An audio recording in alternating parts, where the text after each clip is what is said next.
Os Outsiders. Os Outsiders, eles são raças de outras dimensões. São seres oriundos de outras dimensões que estão em Flanaess por algum motivo relativo às entidades que regem as dimensões as quais eles habitam, né? Estão em busca de alguma coisa, em busca de alguma resposta, pretendem, na verdade, realizar algum ritual, né? Ou então foram simplesmente atraídos por riqueza, né? Por algum tipo de riqueza que, de repente, só pôde ser localizada em Flanaess, tá? Então, esses são os Outsiders, tá? Vale dizer que de toda a nossa lista dos outros, Deótaros, dos Yokai, os Outsiders são os mais raros de todos. Isso quer dizer que para você poder jogar com eles, recomenda-se uma longa e vagarosa e detalhada conversa com o mestre de jogo e apresentar uma história muito, muito bem elaborada para você poder estar jogando com eles, tá? Além de eles serem muito mais raros, eles são mais poderosos, né? Lógico, né? Se é raro, né? Tem a questão lá do fenômeno da raridade, então eles também são raças poderosas, perfeito? Então, a primeira delas é justamente os Eladrin, né? O Eladrin, na realidade, ele é uma raça básica do Dungeons & Dragons, tá? Mas para o cenário de Flanaess, o Eladrin, ele foge totalmente à realidade do cenário. Então, por esse motivo, ele é considerado aí um outsider, tá? Os Eladrins, né? Característica deles, eles se assemelham a elfos. Na realidade, eles são ancestrais dos elfos, tá? Eles são uma raça, né, que surgiu em uma outra dimensão conhecida como Faéria, uma dimensão aonde as forças da natureza predominam sobre tudo, são gigantescas árvores, o sol sempre está posicionado em crepúsculo, né? E nesse local eles surgiram, né?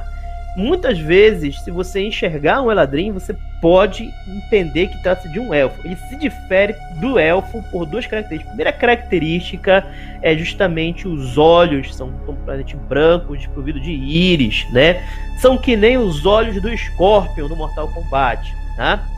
E a outra característica são as orelhas. Eles possuem orelhas muito mais longas e pontiagudas que os elfos, tá? Em termos de altura e tamanho, eles têm o mesmo tamanho de um alto elfo, ou seja, eles têm a altura de um humano normal, tá? Mas as características deles são muito mais complexas do que isso, né? Eles são seres que amam a liberdade e, ao mesmo tempo que eles amam a liberdade, eles sempre estão ali em busca de interesse próprio, tá? Eles são carregados de poderosas emoções. Uma característica interessante dos Eladrin é que a personalidade deles muda conforme as estações do ano, né? Então, ele tem, na verdade, cada Eladrin tem dentro de si não somente um personagem, mas tem 4 personagens dentro de si, tem 4 estações do ano dentro de si, né? Ou seja, o Eladrin, em dado momento, ele pode estar usando a personalidade de outono. Personalidade de outono, o que é? É o Eladrin pacífico, bondoso, meigo, gentil, tá? Em dado momento, ele pode estar com a personalidade de inverno, ou seja, ele pode estar triste, pode estar melancólico. Em outros, ele vai estar na personalidade da primavera, ele vai estar feliz, sorridente, brincalhão, tá? Ou então, ele pode chegar ao extremo que é a personalidade de verão, ele vai estar agressivo, ousado, elas vão estar sensuais, tá? Então, ou seja, o Eladrin, ele tem 4 personalidades dentro dele, tá? Uma outra característica que o Eladrin tem, uma característica muito interessante, é que todos eles possuem aquilo que se chama de passo feérico, ou seja, eles podem, de vez em quando, se teleportar, né? Eles podem simplesmente, de repente, tu tá aqui conversando com ele, de repente, aí tu te vira de lado, quando tu volta ele não tá mais lá. E aí, quando tu vai olhar, ele tá lá adiante, parado, conversando com outra pessoa. Ou seja, ele tem aquele negócio meio que do Batman, né? De repente, te virar, quando tu volta pra olhar, o cara não tá mais lá, né? Ele desaparece, perfeito? Então, o Eladrin, ele tem essas características. É um personagem bem misterioso e com múltiplas personalidades, né? Tá? Bom, então, como eu falei para vocês, o Eladrin, ele habita, na verdade, são originários dessa outra dimensão, uma outra dimensão conhecida aí como Faéria, né? Então, essa aí é uma imagem aí de como seria o mundo aí original aí dos Eladrin, perfeito? Tá? Bom, aí agora, avançando aí um pouco, vamos falar agora sobre os Gith, né? Os Gith, eles têm uma história bem interessante, Os Gith, na realidade, eles eram humanos. Eram humanos que há milhares de anos atrás, num mundo já destruído, né, um mundo que não existe mais, existia um mundo, né, habitado por humanos. Esse mundo ele foi destruído pela uma raça chamada de Devoradores de Mente. Os Devoradores de Mente conquistaram esse mundo, destruíram ele e escravizaram os humanos. E levaram os humanos consigo para o mundo lá dos Devoradores de Mente. Lá eles foram escravizados durante muitos séculos, foram submetidos aí ao poder justamente dos Devoradores de Mente, né? Aí, com o passar do tempo, eles lá sendo escravizados e tal, torturados, eles devagarzinho foram se preparando, suas mentes, seus corpos e tal, até que de repente surgiu uma heroína chamada de Gith, né, que dá nome à raça, né? E essa heroína chamada de Gith, ela simplesmente conseguiu guiar todos os seus irmãos à libertação e conseguiu fazer com que eles se libertassem ali dos Devoradores de Mente e fossem para outras dimensões da existência, tá? Contudo, com o passar dos séculos, vivendo em um ambiente alienígena, esses humanos se transformaram. Eles adquiriram aparências não humanas, né? E aí se dividiram em dois subgrupos, que são o Githyanki e os Githzerai. Esses que vocês estão vendo aqui na imagem são justamente os Githyanki. Os Githyanki foram aqueles que seguiram diretamente a Gith. A Gith, né? Ela, após ter libertado, ela começou a ter ideias malignas, né? O convívio dela muito grande com Devoradores de Mentes, o fato dela ter destroçado eles, fez com que crescesse nela um desejo muito grande por poder. E então, vagarosamente, a Gith se transformou e veio a se converter em uma rainha Lich. Ela se tornou uma Lich, chamada de Vlaakith, né? Então ela se transformou em uma Lich, uma demoníaca rainha, e com isso fez com que os Gith que seguiram ela se transformassem nos chamados Githyanki, que na língua dos Gith quer dizer filhos da Gith, né? Githyanki, tá?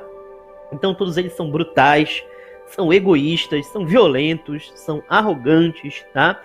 E um personagem jogador, na verdade, seria um rebelde, né? Seria um Gith que de alguma forma, um Githyanki, no caso, que de alguma forma se rebelou aí às ideias da rainha, né, da rainha Lich, e fugiu da fortaleza deles do plano astral, perfeito?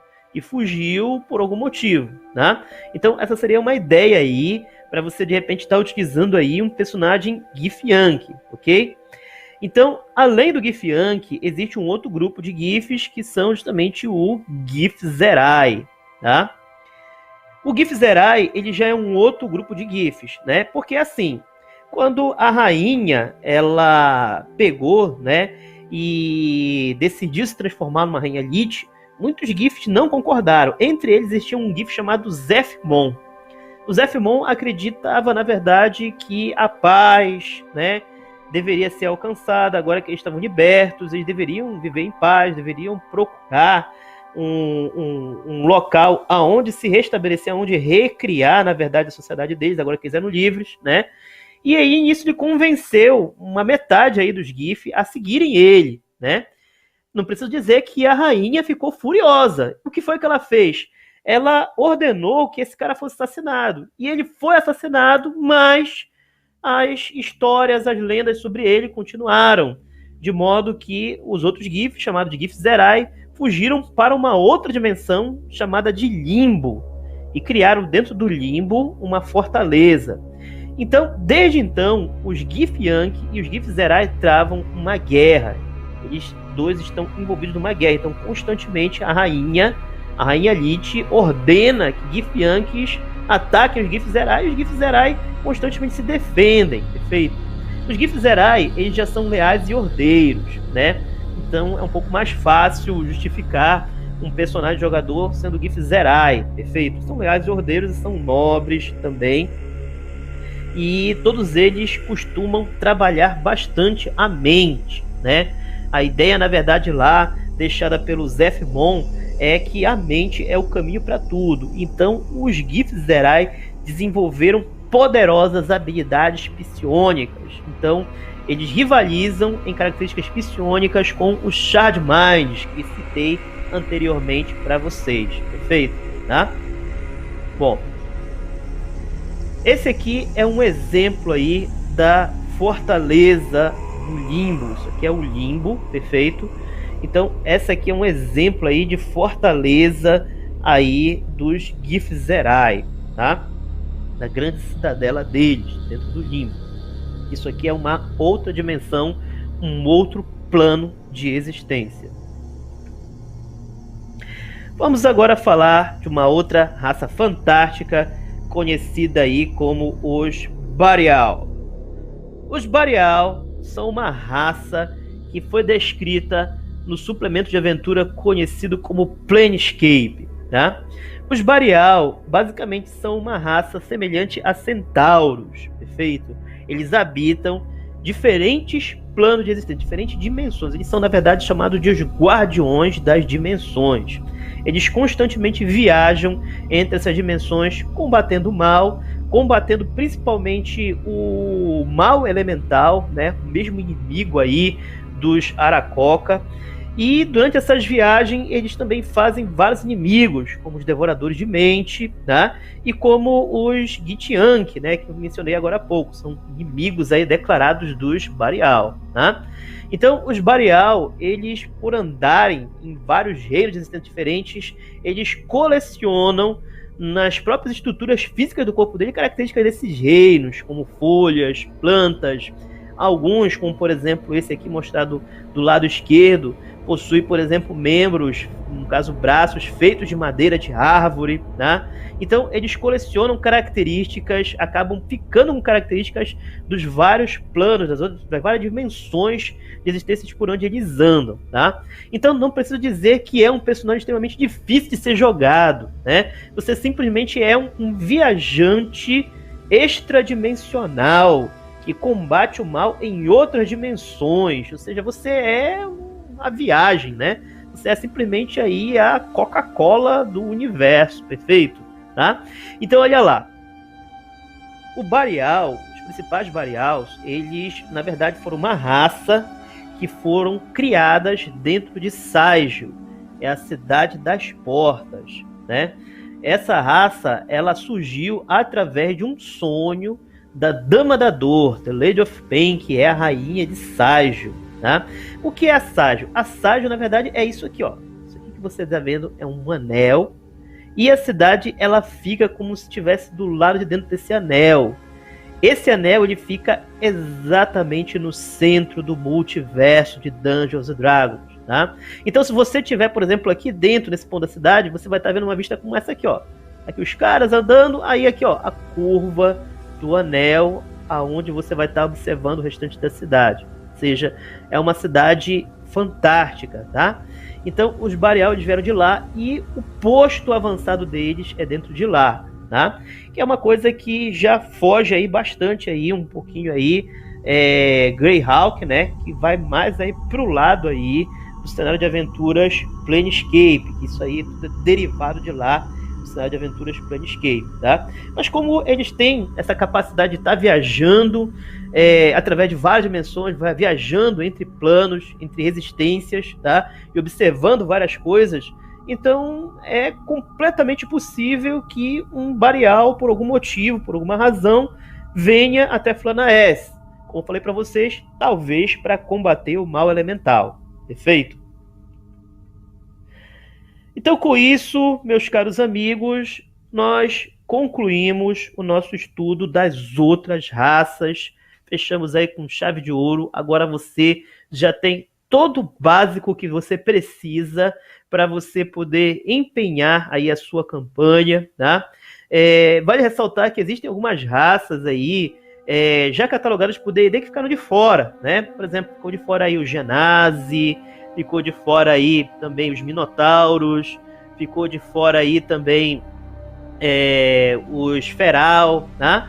Que são outras raças aí que também são catalogadas por D&D, só que a gente não explora elas aqui, simplesmente porque são raças que infelizmente não sofreram uma adaptação bem legal aí para Flanaess. Contudo, se você sentar e bater um papo com o seu mestre, falar, poxa, mestre, eu queria saber como é que eu faço para jogar com o Minotauro. Aí, junto com ele, vocês podem chegar a um consenso. Lógico, para você perguntar para o seu mestre que é o Minotauro, você já deve ter feito aí uma pesquisa na internet, deve ter assistido um outro vídeo no YouTube falando sobre o Minotauro, ou seja, você não vai chegar com ele falando nada, né? Você já vai oferecer essa ideia para ele, tá? E lógico, por meio da regra de ouro, que é justamente a principal regra do D&D quinta edição, é a regra de ouro, ou seja, a liberdade de você adaptar as regras em função da melhoria do jogo, tá? Então, por meio da regra de ouro, você consegue aí adaptar a raça que você desejar para você poder se divertir junto com seus amigos, ok? Bom, então, no próximo vídeo eu já vou falar sobre as profissões dos personagens, sobre as famosas classes. Então, até a próxima, meus amigos!